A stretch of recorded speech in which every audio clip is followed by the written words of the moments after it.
Herkese merhaba arkadaşlar, kanalımıza hoş geldiniz. Mert Ramazan Demir ve Afra Saraçoğlu ayrılık iddialarına net bir şekilde cevap verdi. Afra Saraçoğlu, Paris Moda Haftası dönüşü Mert Ramazan Demir ile yaşadığı ayrılık iddialarına son noktayı koyarak açıklamalarda bulundu. Ünlü oyuncu Afra Saraçoğlu, Paris Moda Haftası'ndan döndükten sonra İstanbul Havalimanı'nda gazetecilerin açıklamalarında bulundu.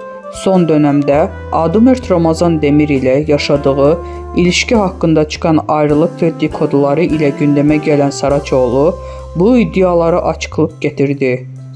Gazetecilerin özel hayatıyla ilgili sorularına da açık yüreklilikle cevap veren Afra Saraçoğlu, Mert Ramazan Demir ile olan ilişkisini sona erdiğini şu sözlerle duyurdu.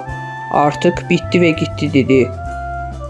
Bu açıklamasıyla ayrılık iddialarına son noktaya koyan Saraçoğlu, hayranlarını ve medya dünyasını şaşırtmadı.